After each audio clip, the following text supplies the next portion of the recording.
Buenos días, hoy es lunes 5 de septiembre del año 2022. Transmitimos desde Cuenca, Patrimonio Cultural de la Humanidad.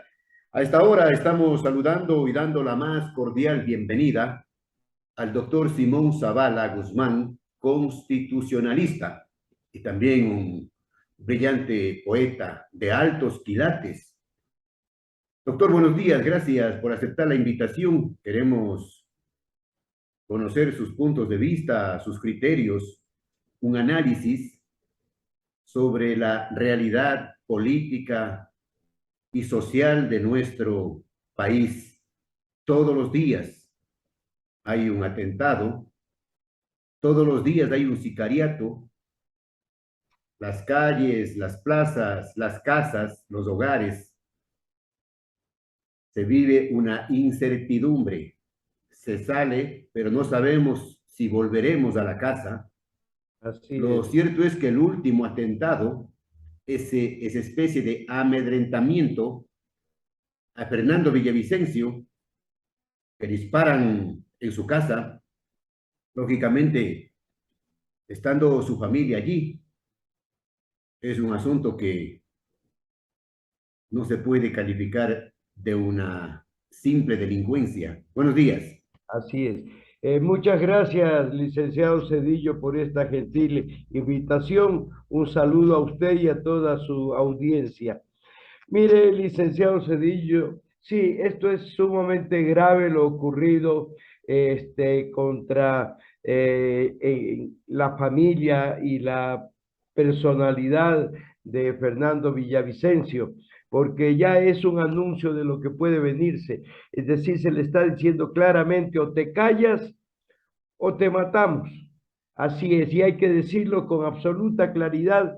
Y yo creo que el gobierno, dentro de la seguridad que tiene que ofrecer a los ciudadanos ecuatorianos, tiene que redoblar la seguridad respecto de Fernando Villavicencio para proteger su vida, la de sus familiares y sus bienes. Pero todo esto, licenciado Cedillo, viene como la culminación de todo un proceso que venimos viviendo los ecuatorianos de, dentro de una pseudo democracia a partir de 1979. Si nosotros recordamos y vemos todos los gobiernos que se han sucedido hasta la presente fecha, ¿quiénes han sido los que han gobernado? ¿Qué fuerzas políticas son las que se han dividido o se han turnado en el ejercicio de la presidencia de la República, del Congreso, de las administraciones de justicia? Bueno, vamos a ver que el Ecuador ha venido atravesando un verdadero proceso de descomposición social, política, jurídica y en general, yo diría de todo. En segundo lugar, que los responsables de este proceso de desintegración están ante la faz del país, porque si bien es cierto, desde 1979 que ganó las elecciones el presidente Roldós hasta esta fecha, han pasado más o menos casi 45 años. Los actores fundamentales que en ese tiempo eran jóvenes y que ahora están más o menos en mi edad, siguen en su mayoría viviendo y además ejerciendo poder político tras bastidores. En tercer lugar, fundamentalmente lo que enturbia la seguridad, la paz social, el cumplimiento de la ley, el respeto por las normas constitucionales, es el que hemos llegado al, a la situación más profunda de descomposición de la administración de justicia de este país. Y no es porque hayan faltado mecanismos, no es porque simplemente no existan los mecanismos. Yo discuto claramente sobre la forma de cómo se eligen o se han venido eligiendo a los magistrados de la Corte Suprema de Justicia, hoy Corte Nacional. Pero en suma, a lo que voy es a lo siguiente, no es fundamentalmente el problema de la designación de los jueces, que hay que buscar otro tipo de mecanismos imparciales para que sean designados, es la probidad de los jueces, porque si uno está designado como juez, uno sabe perfectamente bien que tiene que someterse a la Constitución y a las leyes y cumplir con imparcialidad, con honestidad su ejercicio de juez. Entonces, Pero, todo esto, pero, pero si sí, los jueces son colocados por la partidocracia para cumplir órdenes, ¿qué podemos esperar de la justicia? claro, así es, a eso iba, porque yo creo que debe proponerse otra forma de designación de los jueces. No importa inclusive quién lleve adelante ese procedimiento de designación de los jueces, que por supuesto tiene que estar fuera de la Asamblea Nacional, fuera del Ejecutivo, fuera de cualquier tipo de organización. Mire, en los Estados Unidos, en algunos países nórdicos, cómo se designan a los jueces de la Corte Suprema y de las Cortes, mediante un proceso, en primer lugar, de convocatoria pública, porque a nadie se le puede negar el derecho de ser juez. En segundo lugar, se hace una investigación exhaustiva de su vida profesional, de la vida de sus familiares. Y en tercer lugar, se hace una investigación total de los bienes adquiridos por quien pretende ser juez y de sus familiares que en un momento determinado pueden convertirse en testaferros. Luego de pasar esa prueba, se someten a otras pruebas que ya son de conocimiento. Tampoco pueden presentarse jóvenes sin que eso determine una exclusión exclusivamente por la juventud, sino por el hecho de que a la Corte Suprema de Justicia, a la Corte Nacional, tiene que llegar gente ya con mucha experiencia, con mucho conocimiento y por supuesto con la probidad necesaria. Entonces también tiene que haber un requisito fundamental en términos de los años que debe tener un candidato, que generalmente en estos países tienen por lo menos 50, 55 y 60 años.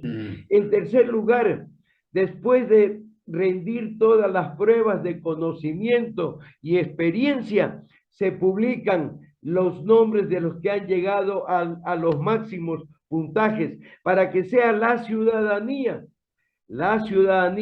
conociendo públicamente el currículo, la probidad de esas personas, su experiencia, sus conocimientos, sus libros escritos, etcétera, la que lo elija. Así se eligen a los magistrados de las Cortes Supremas. En este país, doctor Zavala, lo que usted dice es una especie de utopía. Jamás se podrá cumplir mientras esté por encima los intereses personales, grupales, mientras predomine el tema de la corrupción, jamás podremos los ecuatorianos pensar en esa posibilidad.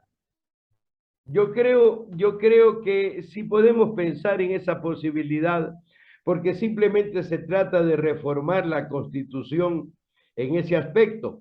Nosotros hemos visto, acordémonos, por ejemplo, cuando el ingeniero Febres Cordero llegó a la presidencia de la República y el Congreso Nacional se había anticipado en la designación de la Corte Suprema de Justicia, a la que habían accedido en un 80% juristas vinculados a la democracia cristiana, a la democracia popular. Febres Cordero metió y rodeó con tanques al Congreso. Impuso su criterio y su capricho. Exactamente, y consiguió que la mitad de los jueces de la Corte Suprema de Justicia sean social cristianos. Y podríamos enumerar una cantidad de casos en donde la administración de justicia, por esta razón que usted muy bien señala, que el procedimiento está sometido a a los partidos políticos que llegan al Congreso Nacional o a la Asamblea Nacional, en el caso que antes señalábamos, era el Congreso Nacional el que designaba a los ministros de la Corte Suprema. ¿Quiénes accedían a eso? Los partidos políticos que tenían sus representantes en el Congreso Nacional y obviamente elegían a la gente que estaba vinculada políticamente a sus partidos. Ahora en el caso de la Asamblea Nacional, mire, también la misma situación se produce porque es el Consejo de Participación Ciudadana el que lleva el procedimiento y ya hemos visto que la experiencia nos ha determinado concursos amañados y por eso no tienen legitimidad quienes han sido elegidos por eso. Concursos falsetas, como dice el pueblo ecuatoriano, concursos falsetas, aparentan concursos, aparentan democracia, aparentan respeto a la Constitución, a las normas, pero por debajo todo es un tongo. A cambio yo te pongo de juez, pero mañana me das habeas corpus y me concedes amparos constitucionales para que mis delitos queden en la impunidad. Así es, esa es la conclusión final. Porque yo se lo puedo comentar porque ejerzo la actividad profesional y no solamente la ejerzo en la provincia de Pichincha, en Quito, lo he hecho en otras provincias y me he dado cuenta que desgraciadamente la administración de justicia en su mayoría, porque sí hay jueces probos, no son precisamente las estrellas porque nadie reconoce la probidad de un juez. Efectivamente, de lo que se trata es de destapar la corrupción de los jueces que visiblemente podemos ubicar, como el caso, por ejemplo, que ha ocurrido de los jueces que intervinieron en el asunto del doctor Yunda, por decir algo. Y podríamos señalar una lista interminable de eso, pero allí es donde viene el otro problema, el del Consejo de la Judicatura. ¿Qué es lo que sucede? ¿Quién designa al Consejo de la Judicatura de conformidad con la Constitución de la República? Va un delegado de la función legislativa, un delegado, o mejor dicho, tiene que constituirse con un delegado de las ternas que manda el Consejo de la Corte Suprema de Justicia. Y quien preside el Consejo de la Judicatura es el que salga en representación de la terna de la Corte Suprema. La Fiscalía General del Estado, la Defensoría Pública, la Asamblea Nacional y algún otro organismo que no recuerdo en este momento. Son 5. Todos ellos responden ¿a qué? A los partidos políticos, porque ¿quién designa a los defensores públicos? Por ejemplo, ¿cómo se designa la Fiscalía General? Entonces, todo eso responde naturalmente a los partidos políticos que además han llegado también a la etapa de descomposición total.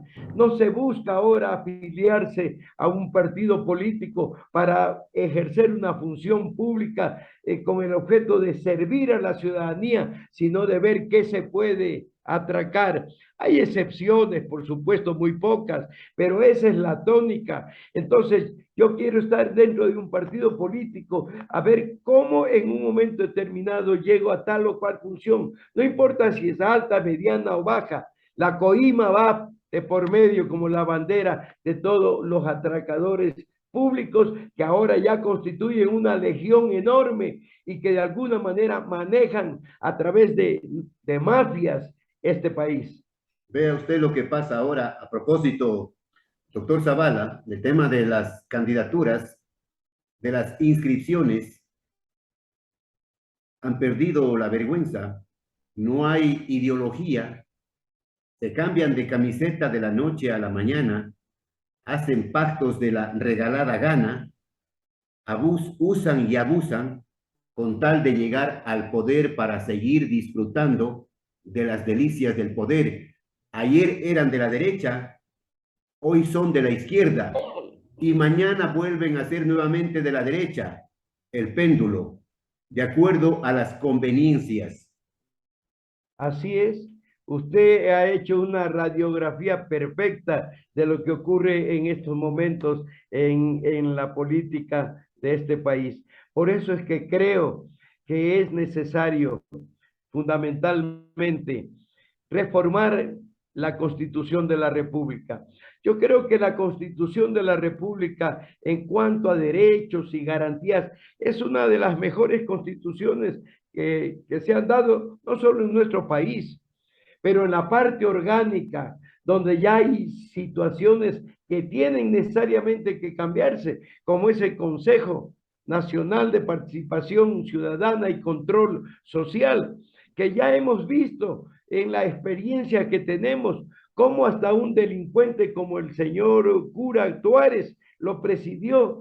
Es decir, hemos visto la descomposición total reflejada en el quinto poder, porque así se lo establece en la Constitución de la República. Entonces yo creo que hay que ir a una asamblea constituyente, porque es la única forma de reformar estructuralmente la Constitución de la República. Si es por los otros mecanismos, no lo podemos hacer, porque un mecanismo está determinado en el artículo 441 que se refiere a las enmiendas que debe hacerse a la Constitución de la República. Y estas tienen que ver que no puede darse enmiendas en la estructura fundamental del Estado, en los elementos constitutivos del Estado, en las restricciones a los derechos y garantías, y que no se modifique el procedimiento de reforma a la Constitución. Entonces, por ahí está vetada la posibilidad. El otro mecanismo, que es la reforma parcial, también tiene limitaciones, es decir, no puede hacerse una reforma parcial que restrinja derechos y garantías y que reforme el procedimiento a su vez para reformar la Constitución. Y esto, que sería un mecanismo un poco más expedito, digo porque puede ser solicitado por el presidente de la República y se podría dar con la simple mayoría de la Asamblea Nacional y la propia Asamblea tratar la reforma. También es imposible, porque aquí de lo que se trata es justamente de también reformar el mecanismo de reforma constitucional, porque hay una serie de candados que impiden efectivamente, ya lo estamos viendo en la práctica. Entonces solo nos queda la Asamblea Constituyente, y la Asamblea Constituyente que tendría que ser primero solicitada mediante una consulta popular, y luego de la consulta popular tendríamos que por lo menos entrar a dilucidar lo que tiene que ver, y ya interviene la Corte Constitucional, porque la Corte Constitucional tiene que determinar a su vez cuál es el procedimiento que debe darse, o es referéndum o es consulta popular. Entonces hay una cantidad de candados, pero yo creo que la Asamblea Constituyente, que puede funcionar paralelamente a la Asamblea Nacional y a las diferentes funciones del Estado, porque no se cruzan ni se entorpecen en sus accionares, es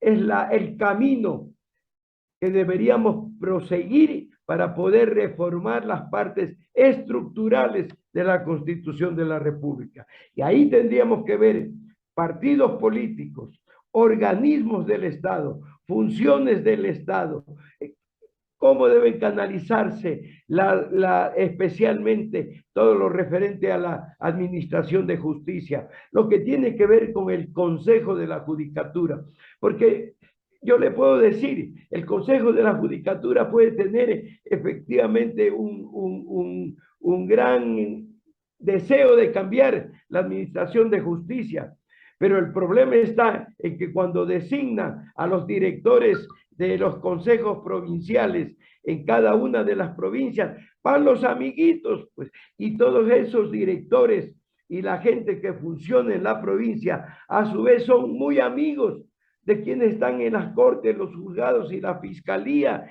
Entonces, no se sancionan bajo ningún punto de vista. Doctor Zavala, definitivamente la inmoralidad campea en el país.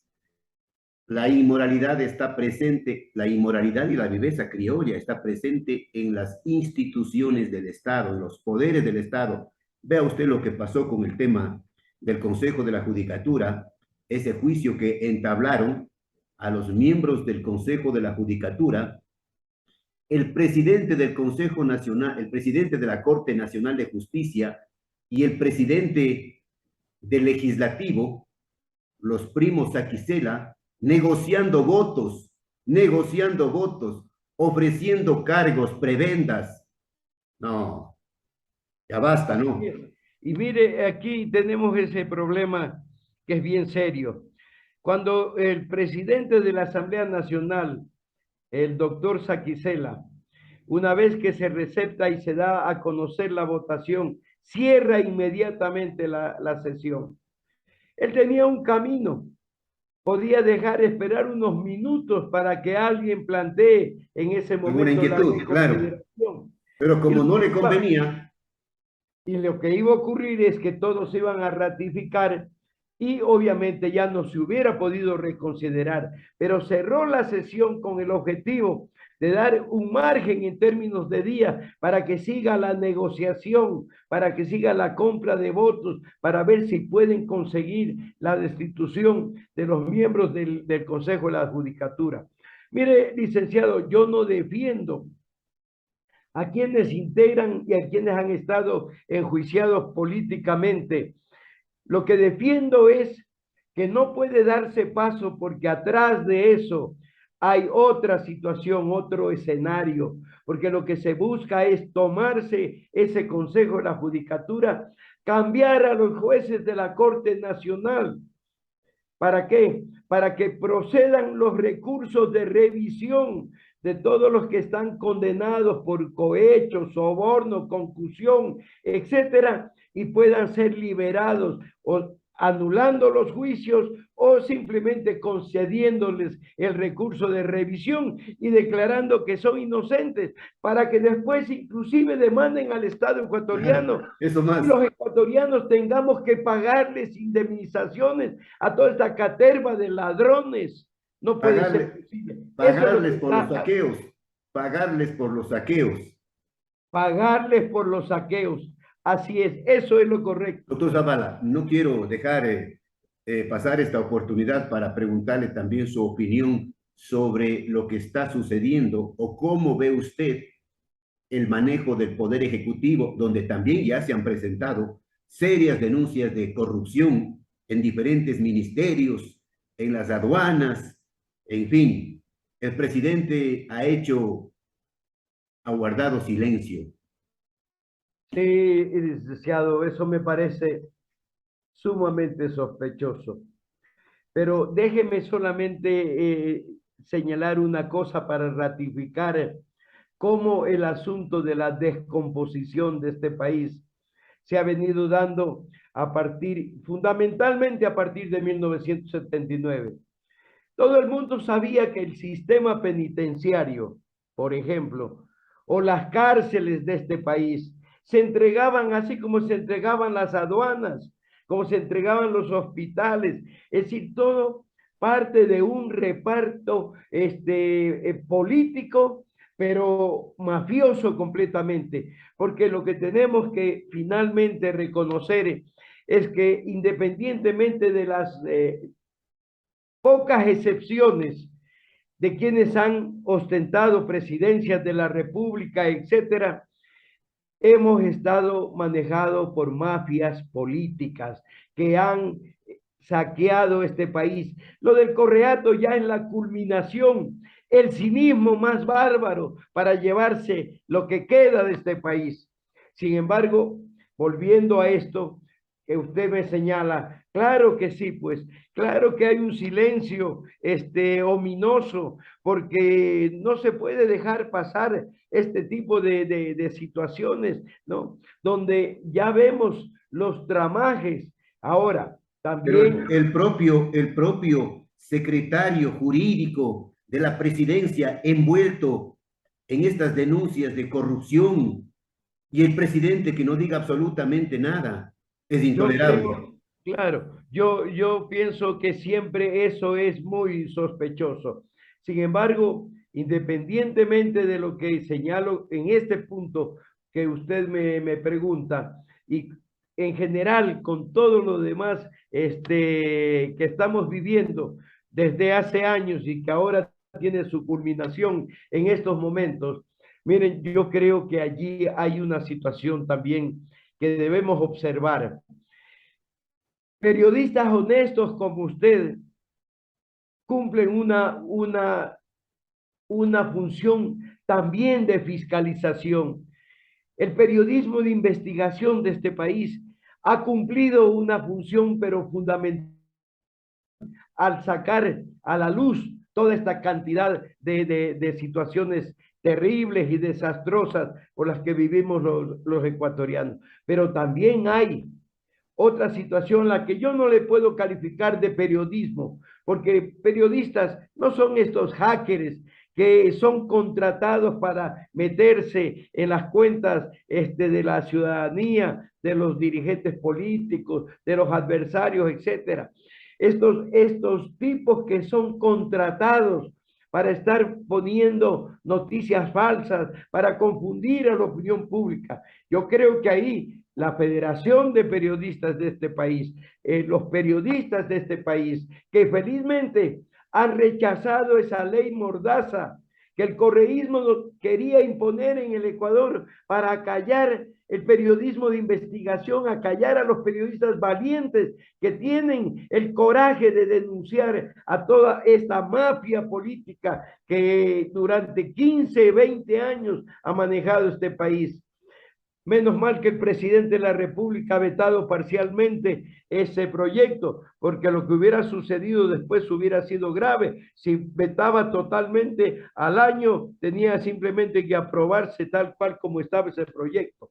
Pero yo creo que aquí la prensa noble de este país, la prensa seria, la prensa comprometida con los intereses de este país, también tiene que ver la posibilidad de encontrar los caminos para darle a la ciudadanía los medios necesarios para combatir a todas estas redes sociales que confunden a la opinión pública, que hacen aparecer la imagen de seres buenitos, como que están distrayéndose en una sana conversación en una piscina de una residencia de Miami, donde los capos del narcotráfico se reúnen para poder diseñar estrategias de defensa. Bueno, la verdad es que Y esos, no y me da esos, tiempo para poder seguir hablando. y esos capos también están poniendo candidatos. Bueno, me han conversado, licenciado Cedillo, que en la provincia del Oro, en Loja, en El Oro, en Zamora, en Manabí, ya los candidatos o son los hijos de los narcos viejos que ya están atrás simplemente cuidando su peculio personal y su vida, o los propios narcos que ya son conocidos y que están interviniendo directamente en la política y quieren reelegirse y que ahora están ejerciendo situaciones de chantaje porque a los candidatos contrarios los llaman a amenazar a su familia, a ellos, para que se retiren de las contiendas electorales en estas provincias. Es decir, ¿a dónde hemos llegado? Entonces, aquí también yo creo que hay que hacer una crítica constructiva, porque de alguna manera, de conformidad a las informaciones del gobierno nacional, parecería que se están tomando medidas para contrarrestar toda esta situación, pero como que falta más efectividad, más seguridad Bien. en los ecuatorianos y un plan mucho más sostenido, permanente, no solo con los estados de excepción que simplemente ya inclusive son objeto de burlas de mucha gente, sino en general con un plan serio de defensa de los ciudadanos ecuatorianos. Bien, gracias al doctor Simón Zavala, constitucionalista. Doctor, sus opiniones valiosas, acertadas, que los ciudadanos saquen sus propias conclusiones. Nos veremos la próxima. Muy amable, licenciado Cedillo, gracias por su invitación.